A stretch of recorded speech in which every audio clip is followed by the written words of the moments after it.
the Fed rate has finally come down. Here's what you should be doing.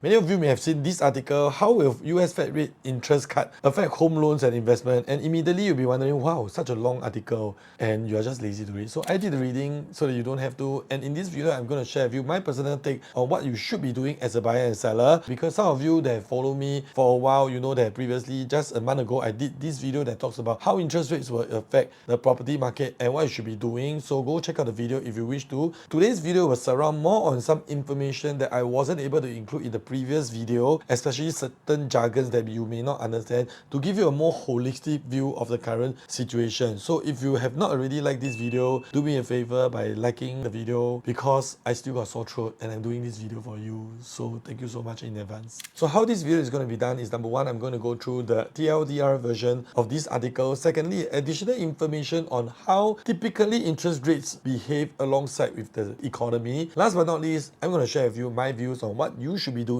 as a buyer and a seller. Now, before this article, since last week, Monday, there was already this article saying that the US will likely cut interest rates by 1/4 of a percentage point from the current level of between 5.25% and 5.5%, and promise more cuts in the months to come, Wall Street strategist says. A rate cut of any size will immediately bring down mortgage rates, which are already at a one-year low of below 7%. And bro, 7%, do you know what's the interest rate you are paying over here in Singapore? The fixed rate is currently we are paying 2.7%. The lowest right now you can get even 2.6%. And in US right now, 7% to them is already considered low. If you have been following the news on Friday, which was just a couple of days back, it's confirmed on the 18th of September, the Fed actually reduced the Fed rate by 0.5%. And this article says over here, the cut brought the benchmark rate to 4.75% to 5%. The US Federal Reserve sees rate falling by another 0.5 percentage point by end of 2024. Another full percentage point in 2025 by the final 0.5 percentage point in 2026. So it means to say the Fed rates will most likely to end at 2.75 to 3% range by end of 2026. Means to say that by end of next year, the Fed rate should be down by 1% if you use the previous 5.5%, which brings you down to 3.5%. And in year 2026, another 0.5 percentage points, means altogether they'll be reducing by 2.5. And this article over here says that MAS announced that they may not be reducing rates as aggressively as the Fed, even though the Fed rates have gone down, but they may choose to maintain the SORA rates as well. But let's just take a conservative approach. If the interest rates comes down by half of what the Feds have reduced, means to say that you'll be seeing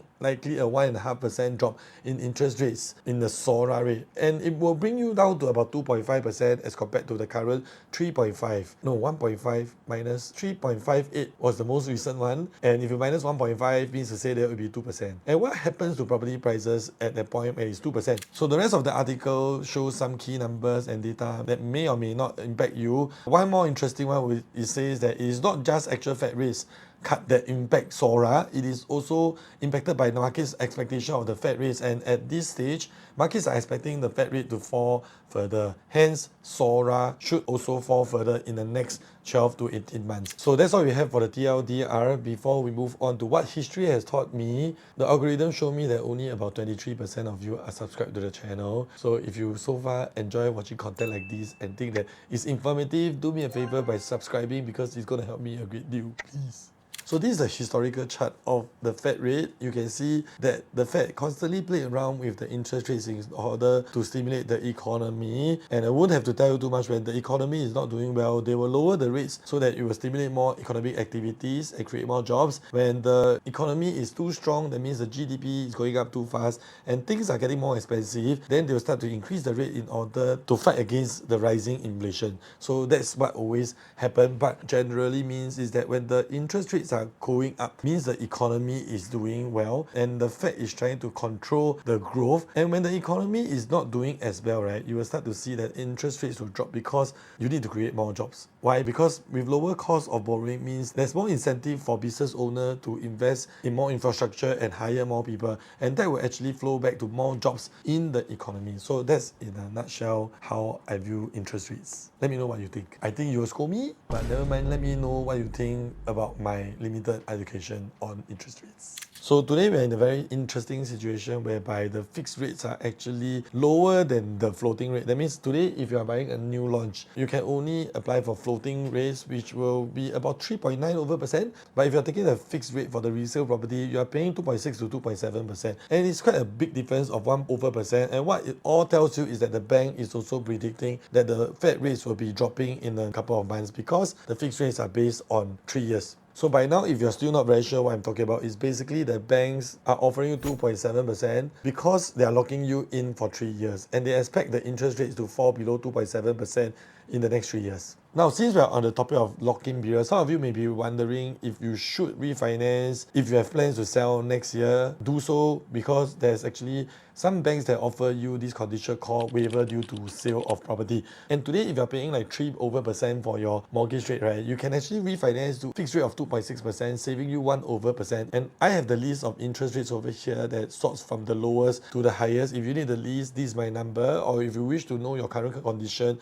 whether should you be selling or buying, right? This is my number. I'm happy to do a Zoom with you to share with you what you should be doing in my view. So now I'm going to share with you what you should be doing as a buyer and seller right now. So I always fall back to my 3 golden principles, which is number 1, start saving and invest as early as you can. Secondly, constantly increase your asset net worth by upgrading as soon as you can. Last but not least, always try to have a 20% buffer in case of difficult times. If you're a seller looking to downgrade from an existing property, with the interest rates going down, it will likely signal an increase in pricing. Are you in a rush to sell and move on to another location? If not, then I would think that maybe there's a bit more incentive to wait, because for equal 10% increase in price. So for example, if you're selling your $2 million property to downgrade to a $1 million property, I would think that net off you still make 100k if both properties appreciate by 10%. But if you're somebody that's looking to upgrade from your current property, say from a $1 million property to or $3 million property, then I would think that it's not very wise for you to wait for the price to increase further, because you likely